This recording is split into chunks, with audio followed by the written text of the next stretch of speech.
days we do our effort with tefillot. There's a beautiful story that the Rebbe Migul says that he saw in the Pinkas Kehila. Pinkas Kehila was a book that it was like the archive of the city of Lublin. Everything that was in the book of the Pinkas Kehila was extremely accurate and extremely carefully put in, that there will not be a word misplaced or even a letter that didn't belong there, because actually the Pinkas Kehila held most of all the history that occurred in Lublin. Rebbe Migul says that himself he saw in the Pinkas Kehila a beautiful story regarding a marshal. A marshal was known to be one of the big tzaddikim at that time.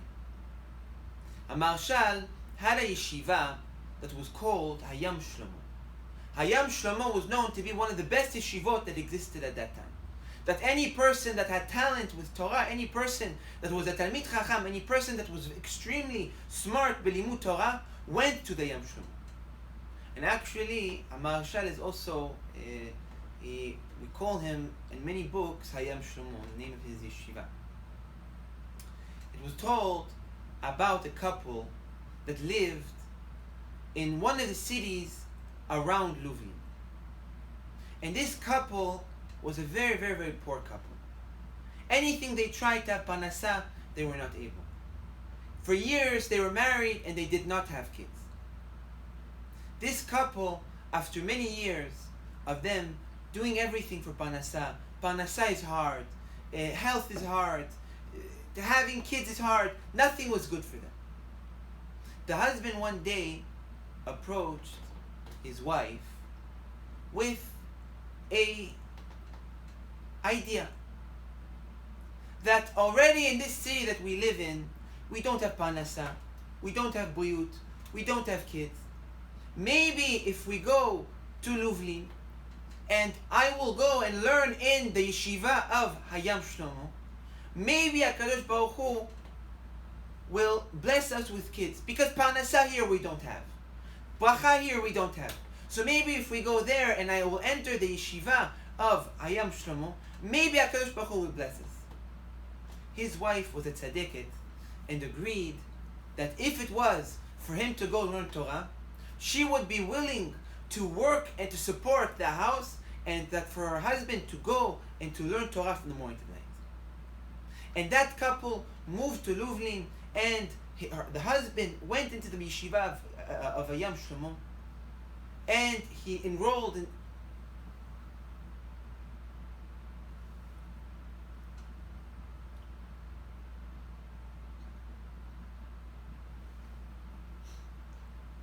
That is why it is so important, the concept of teaching Torah. The concept of teaching Torah. There's a beautiful story that Rebbe Migul says that he saw himself in the Pinkas Kehila. Pinkas Kehila was a book that all the history and all the special things that occurred in Lublin were all recorded and put into the Pinkas Kehila. Now, because the Pinkas Kehila was actually like we can call the archives of Lublin, every word, every single story that was put into the Pinkas Kehila was a story that was extremely important, and a story that was put in the Pinkas Kehila in order for it to not be forgotten. Meaning that every single story that was put into the Pinkas Kehila, every single word that was put into the Pinkas Kehila was very exact and very precise. Rebbe Migul said that he saw in the Pinkas Kehila a story that had to do with a marshal. A marshal, as we know, was one of the Gdolim in that generation. That he had a yeshiva called Hayam Shlomo. Now, Hayam Shlomo was a yeshiva that only the most talented people, only the biggest Talmidei Chachamim, were able to enter the Hayam Shlomo. Anyone that was talented, anyone that knew his ways in a book of Torah, anyone that was a Talmid Chacham, went to the Hayam Shlomo. The story is told about a couple that lived in one of the cities near Lublin. And this couple, Parnasa was hard. Briut was hard. For years and years, they weren't able to have kids.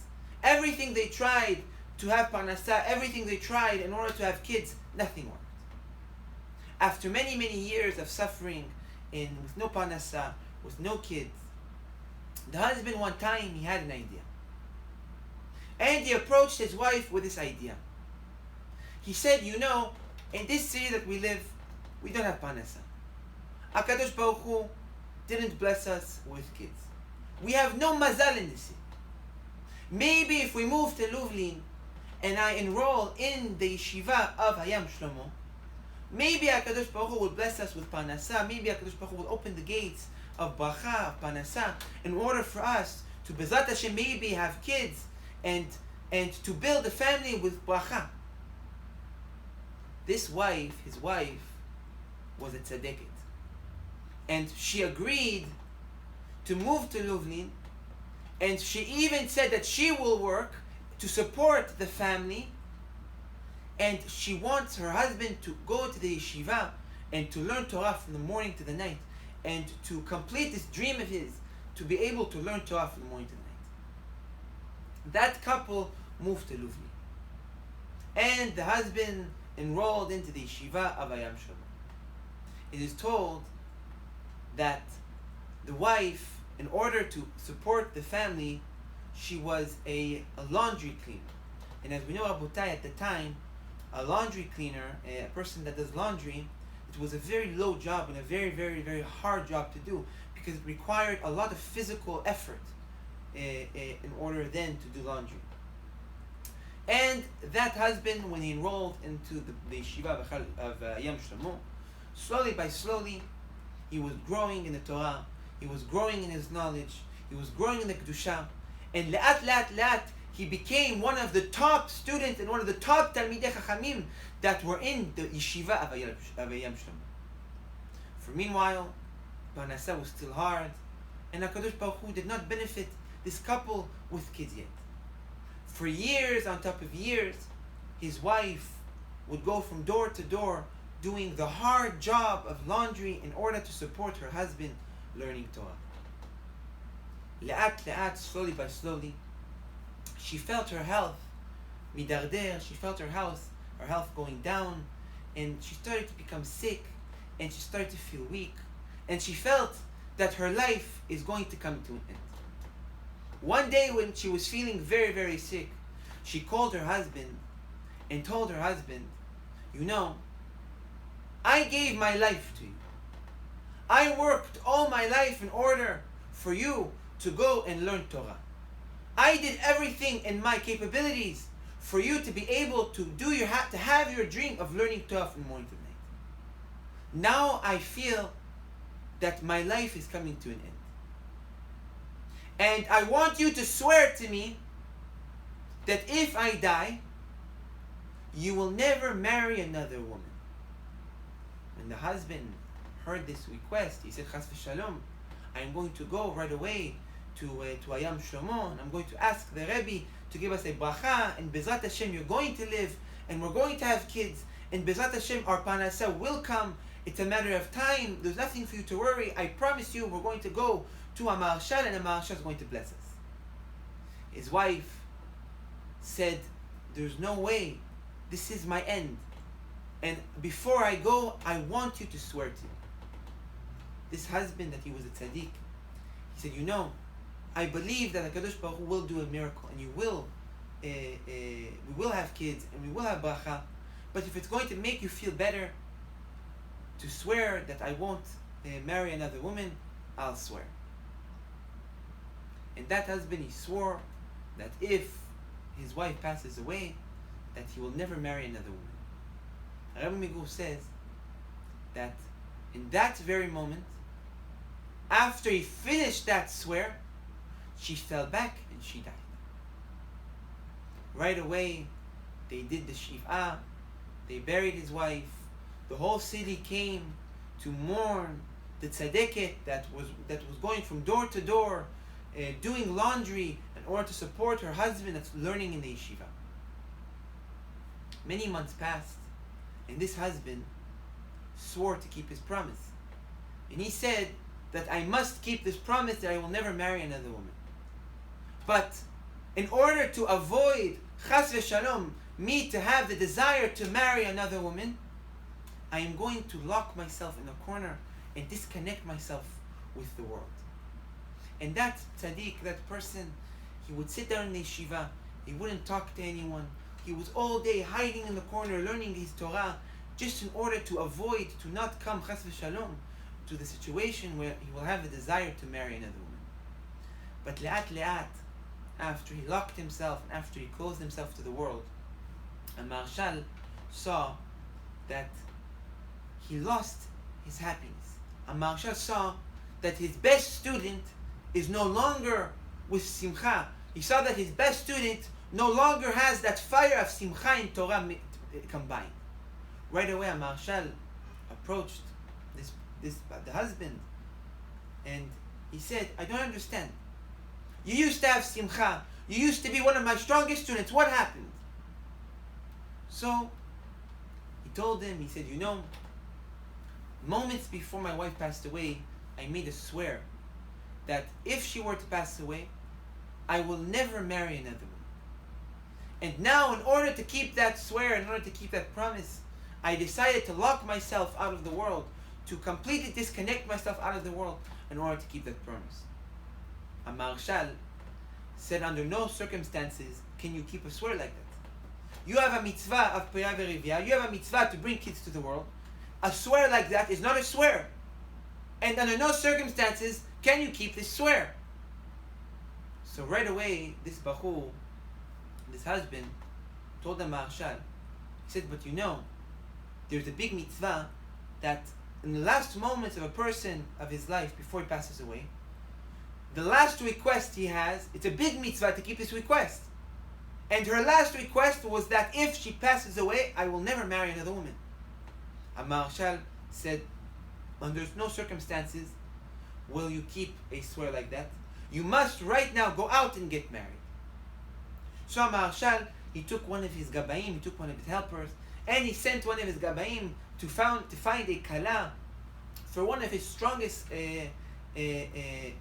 talmidim, for one of his strongest students that he has. And right away, the gabai, the helper of a Maharshal, found a kala that would be well suited for the Talmid Chacham, for the husband of this person that was a big Talmid Chacham. Many months after that, they started to prepare the wedding. There was a big simcha, a big happiness. He's finally going to get married to a new wife that Bezrat Hashem will be able to do this mitzvah of bringing kids to the world. The day of the wedding comes. They start doing all the last preparations before the wedding itself. And suddenly, this husband, the new Khatan, disappears. And for hours, everyone is searching for the husband, and he is nowhere to be found. After many hours of searching for him, they look and they find this Khatan, the husband, the one that used to be that lady's husband. They find him in a corner in a street on the floor. They run to check what's wrong with him, and they see that he's dead. Right away, they run to a Maharshal, and they tell a Maharshal, they said, what did you do? This Talmid, this student told you that he made a swear that he cannot get married. And you, that you forced him to get married, look what you did to him. A Maharshal, he had no words.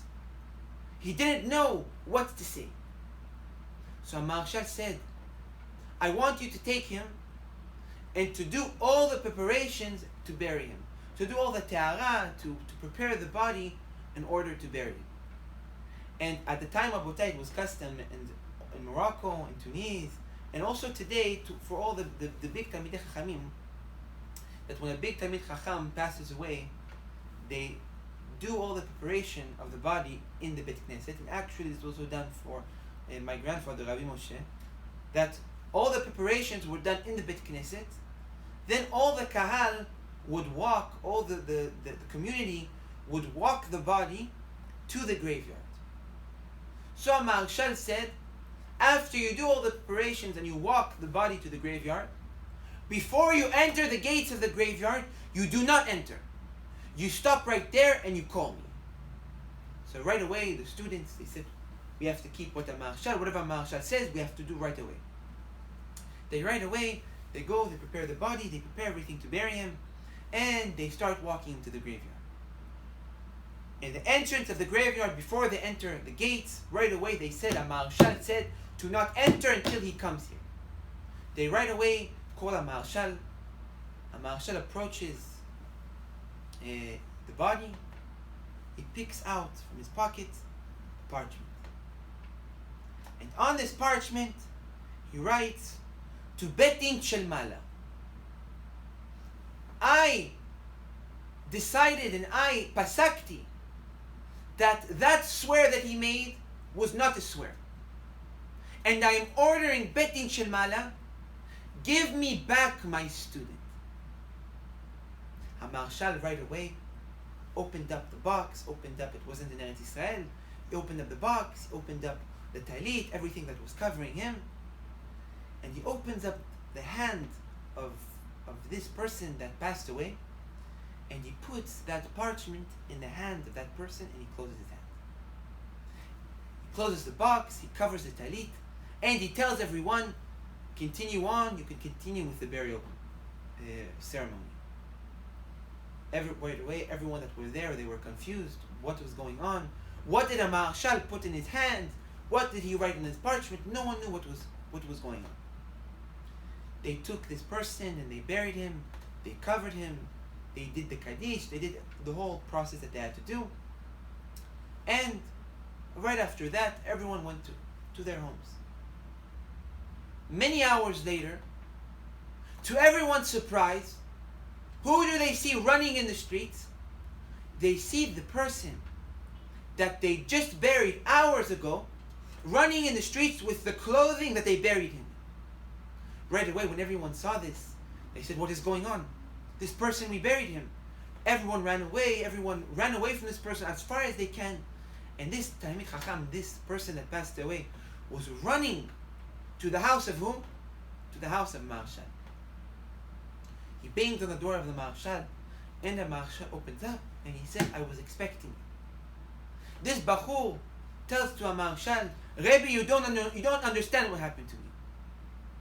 After I passed away, and after they buried me, when I went up to Shamayim, when I sat in front of Bet Din Shel Mala, in court of Shamayim, when I was standing in front of the judges, I realized that I'm holding something in my hands. And I handed this paper that was in my hands to the judges of Shamayim. When they opened up this paper, Bet Din Shel Mala said, if a Marshal is mechayev, if a Marshal is demanding us to do something, then we must keep whatever a Marshal demands. Send him back to the world. And this Bachur, he said, I don't know what to do now. They sent me back to the world. What do I do? A Marshal said, now you get married. So this Bachur, after everyone was shocked, after Marshal explained the situation to the whole city, he went back to the yeshiva and he continued looking for a new Kala because the old Kala already didn't want to get married with him. And for many months he was searching for a Kala, searching for someone he can get married to. But unfortunately, no one wanted to get married to a person that came back from the dead. So after many months, this Bachur, this Talmid Chacham, came back to a Marshal and he said, I don't understand. You brought me back to life in order for me to get married. Now no one wants to marry me. What do I do? And Marshal said, I'm going to do something that the entire city will forget your story. But before we do this thing, your story must not be forgotten from history. So Marshal took this story and he put it in Pinkas HaKehila. After it was documented in Pinkas HaKehila, a Marshal did something that the whole city will forget that story, and that Bachur were to get married and to finish his tikkun, to bring kids to the world, and to do the mitzvah of Periyah V'Riva. You see, Rabotai, what the koach, when a person connects himself to a tzaddik, when a person sticks to a tzaddik, when a person has emunat chachamim, and he does things l'shem shamayim, and he has irat shamayim, only bracha can come out from a situation like that, Rabotai.